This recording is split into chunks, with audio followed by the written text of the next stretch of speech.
Uday sir. ಉದಯ್ಗೆ ನಮಸ್ಕಾರ. ಮತ್ತೆ D K Shivakumar ಅವ್ರಿಗೆ ಅವ್ರ ಕುಮಾರ್ ಬಂದಿದ್ದಾರೆ. ಎಲ್ಲರಿಗೂ ನಮಸ್ಕಾರ ಸರ್. ಏನು ಹೇಳೋದಂದ್ರೆ ಗೊತ್ತಾಗೋದಿಲ್ಲ ನನಗೆ. ಮೊದಲು ನಮ್ಮ ಉತ್ಸವ ಯಾವಾಗಲೂ ಊರಿಗೆ ಬರ್ಬೇಕಾದ್ರೆ ಆ ಶುರುವಲ್ಲಿ ಗೊತ್ತಾಗುತ್ತೆ ಉತ್ಸವ ಹೆಂಗಿರುತ್ತೆ ಅಂತ. ಏನು ದಾರಿ ಉದ್ದಕ್ಕೂ ಬೆಳೀತಾ ಇದೆ ಅದು ತುಂಬ ಮುಖ್ಯ. ಪ್ರತಿಯೊಂದು ಮನೇನೂ ಆ ಥರ ಬೆಳೆಯಬೇಕು. ಒಂದೊಂದು ಜಿಲ್ಲೆಯಲ್ಲಿ ಆ ಥರ ಪ್ರತಿಯೊಂದು ಮನೆ ಬೆಳೆದಾಗ ಅದು ನೋಡೋಕೆ ಸಂತೋಷ. ಜನ ನೋಡಿದ್ರೆ ಗೊತ್ತಾಗುತ್ತೆ ಊರು ಎಷ್ಟು ಸಂತೋಷದಿಂದ. ಅಂತಂದ್ರೆ 16 ದಿವಸದಿಂದ ಈ ಉತ್ಸವ ನಡೀತಾ ಇದೆ ಅಂತಲ್ಲ. ಇವತ್ತು ಕೊನೆಯ ದಿನ ಅಂತಾರೆ. ಇವತ್ತು ನಾವು ಬಂದಿದ್ದೀವಿ, ನಿಮ್ಮ ಜೊತೆ ಸಂತೋಷನ ಹಂಚ್ಕೊಳ್ಳೋಕೆ ಬಂದಿದ್ದೀವಿ. ನಿಮ್ಮನ್ನು ನೋಡಿದ್ರೆ ತುಂಬ ಖುಷಿಯಾಗುತ್ತೆ. ನಾನು ಮೊನ್ನೆ ಕೂಡ ಒಂದು ಫಂಕ್ಷನಲ್ಲಿ ಹೇಳ್ತಿದ್ದೆ, ನನಗೆ ಫಾರಿನ್ ಸುತ್ತೋಡೋ ಅಭ್ಯಾಸ ಇಲ್ಲ, ಕರ್ನಾಟಕ ಪೂರ್ತಿ ಸುತ್ತೋಡ್ಬೇಕು ಅಂತ ಆಸೆ ಇತ್ತು. ಅದು ಮದ್ದೂರಿಗೆ ಬಂದು ಅಲ್ಲಿ ಕೂಡ ಕಾಲ್ಮೆಂಟ್ ಹತ್ರ ಉದಯ್ ಮಾಡಿದರೆ ಉದಯ್ಗೆ ತುಂಬ ಥ್ಯಾಂಕ್ಸ್ ಹೇಳಬೇಕು. ತುಂಬ ಖುಷಿಯಾದಂಥ ವಿಷಯ. ನಿಮ್ಮ ಸಂತೋಷದ ಜೊತೆ ಹಂಚ್ಕೋಬೇಕು. ಪ್ರತಿ ಕನ್ನಡ ಇಂಡಸ್ಟ್ರಿ ಬಂದು ಈಶ್ವರಿ ಪ್ರೊಡಕ್ಷನ್ಸ್ ಕನ್ನಡ ಇಂಡಸ್ಟ್ರಿ ಬಂದು 60 ವರ್ಷ ಆಯಿತು. 60 ವರ್ಷ ನನಗೆ ನಿಮಗೆ ಋಣ ಇದೆ. ನಿಮ್ಮ ತಾತನೂ ಗೊತ್ತು, ನಮ್ಮಪ್ಪ ಆ ಥರ ಬೆಳ್ಕೊಂಬಂದಿದ್ವಿ. ಸೊ ಅದರಿಂದ ಈ ಋಣ ಯಾವತ್ತೂ ಮರೆಯೋದಿಲ್ಲ. ಈ ಜೀವ ಯಾವತ್ತಿಂದ ನಿಮ್ಗೋಸ್ಕರ, ಕರ್ನಾಟಕಕ್ಕೋಸ್ಕರ ಈ ಜೀವ ಯಾವಾಗಲೂ ಉಸಿರಾಡ್ತಾನೆ ಇರುತ್ತೆ. ಅದತ್ರ ಈ 40 ವರ್ಷದಲ್ಲಿ ಕೆಲವು ಕ್ಷಣಗಳನ್ನ ನಿಮ್ಮ ಜೊತೆ ಹಂಚ್ಕೋಬೇಕು. ನಾನು ಇವತ್ತು ಒಂದು ಸ್ವಲ್ಪ ಸೈಲೆಂಟ್ ಆಗಿದ್ರೆ ಸ್ವಲ್ಪ ಒಳ್ಳೆ ವಿಷಯಗಳು ಹೇಳ್ತೀನಿ. ಒಂದೆರಡು ನಿಮಿಷ ಸರ್ ಏನೋ ಹೇಳ್ಬೇಕಂತ. ಮನುಷ್ಯ ಅಂದಮೇಲೆ ಕೆಟ್ಟ ಗಳಿಗೆನೂ ಬರುತ್ತೆ, ಒಳ್ಳೆ ಗಳಿಗೆನೂ ಬರ್ತಾ ಇರುತ್ತೆ. ಬಟ್ ಆ ಥರ ಒಂದು ಕೆಟ್ಟ ಗಳಿಗೆ ಅಂತ ಬಂದಾಗ ನಾವು ಯಾರಪ್ಪ ನಮ್ಮ ಕೈ ಹಿಡಿತಾರೆ ಅಂತ ನೋಡ್ತಾ ಇರ್ತೀವಿ. ನಮ್ಗೆ ಯಾರು ಇರ್ತಾರೆ ನಮ್ಮ ಕೈ ಹಿಡಿಯೋದು ಯಾರು ಅಂತ ಹೇಳ್ತೀನಿ. ಈ ರವಿಚಂದ್ರನಿಗೆ ಕೈ ಚಾಚೋ ಅಭ್ಯಾಸನೇ ಇಲ್ಲ. ಆದರೆ ನಾನು ಕೈ ಚಾಚಕ್ಕೆ ಮುಂಚೆ ನನ್ನ ಕೈ ಹಿಡಿದವರು ಡಿ ಕೆ ಶಿವಕುಮಾರ್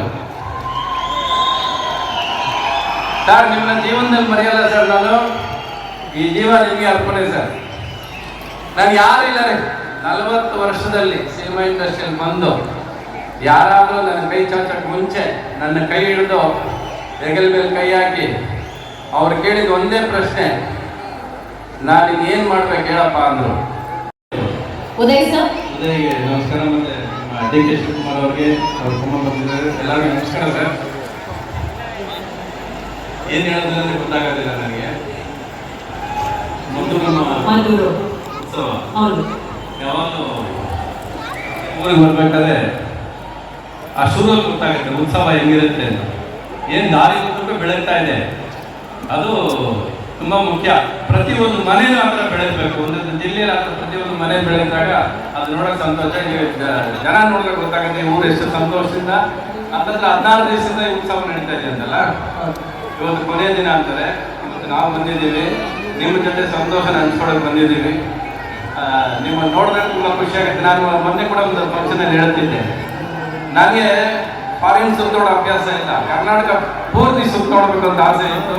ಅದು ಮದ್ದೂರಿಗೆ ಬಂದು ಅಲ್ಲಿ ಕೂಡ ಕಾಲ್ಮೆಂಟ್ ಹತ್ರ ಉದಯ್ ಮಾಡಿದರೆ ಉದಯ್ಗೆ ತುಂಬ ಥ್ಯಾಂಕ್ಸ್ ಹೇಳಬೇಕು. ತುಂಬ ಖುಷಿಯಾದಂಥ ವಿಷಯ. ನಿಮ್ಮ ಸಂತೋಷದ ಜೊತೆ ಹಂಚ್ಕೋಬೇಕು. ಪ್ರತಿ ಕನ್ನಡ ಇಂಡಸ್ಟ್ರಿ ಬಂದು ಈಶ್ವರಿ ಪ್ರೊಡಕ್ಷನ್ಸ್ ಕನ್ನಡ ಇಂಡಸ್ಟ್ರಿ ಬಂದು 60 ವರ್ಷ ಆಯಿತು. 60 ವರ್ಷ ನನಗೆ ನಿಮಗೆ ಋಣ ಇದೆ. ನಿಮ್ಮ ತಾತನೂ ಗೊತ್ತು, ನಮ್ಮಪ್ಪ ಆ ಥರ ಬೆಳ್ಕೊಂಬಂದಿದ್ವಿ. ಸೊ ಅದರಿಂದ ಈ ಋಣ ಯಾವತ್ತೂ ಮರೆಯೋದಿಲ್ಲ. ಈ ಜೀವ ಯಾವತ್ತಿಂದ ನಿಮ್ಗೋಸ್ಕರ, ಕರ್ನಾಟಕಕ್ಕೋಸ್ಕರ ಈ ಜೀವ ಯಾವಾಗಲೂ ಉಸಿರಾಡ್ತಾನೆ ಇರುತ್ತೆ. ಅದತ್ರ ಈ 40 ವರ್ಷದಲ್ಲಿ ಕೆಲವು ಕ್ಷಣಗಳನ್ನ ನಿಮ್ಮ ಜೊತೆ ಹಂಚ್ಕೋಬೇಕು. ನಾನು ಇವತ್ತು ಒಂದು ಸ್ವಲ್ಪ ಸೈಲೆಂಟ್ ಆಗಿದ್ರೆ ಸ್ವಲ್ಪ ಒಳ್ಳೆ ವಿಷಯಗಳು ಹೇಳ್ತೀನಿ. ಒಂದೆರಡು ನಿಮಿಷ ಸರ್ ಏನೋ ಹೇಳ್ಬೇಕಂತ. ಮನುಷ್ಯ ಅಂದಮೇಲೆ ಕೆಟ್ಟ ಗಳಿಗೆನೂ ಬರುತ್ತೆ, ಒಳ್ಳೆ ಗಳಿಗೆನೂ ಬರ್ತಾ ಇರುತ್ತೆ. ಬಟ್ ಆ ಥರ ಒಂದು ಕೆಟ್ಟ ಗಳಿಗೆ ಅಂತ ಬಂದಾಗ ನಾವು ಯಾರಪ್ಪ ನಮ್ಮ ಕೈ ಹಿಡಿತಾರೆ ಅಂತ ನೋಡ್ತಾ ಇರ್ತೀವಿ. ನಮ್ಗೆ ಯಾರು ಇರ್ತಾರೆ ನಮ್ಮ ಕೈ ಹಿಡಿಯೋದು ಯಾರು ಅಂತ ಹೇಳ್ತೀನಿ. ಈ ರವಿಚಂದ್ರನಿಗೆ ಕೈ ಚಾಚೋ ಅಭ್ಯಾಸನೇ ಇಲ್ಲ. ಆದರೆ ನಾನು ಕೈ ಚಾಚಕ್ಕೆ ಮುಂಚೆ ನನ್ನ ಕೈ ಹಿಡಿದವರು ಡಿ ಕೆ ಶಿವಕುಮಾರ್ ಸರ್. ನಿಮ್ಮ ಜೀವನದಲ್ಲಿ ಮರೆಯಲ್ಲ ಸರ್. ನಾನು ಈ ಜೀವ ನಿಮಗೆ ಅರ್ಪಣೆ ಸರ್.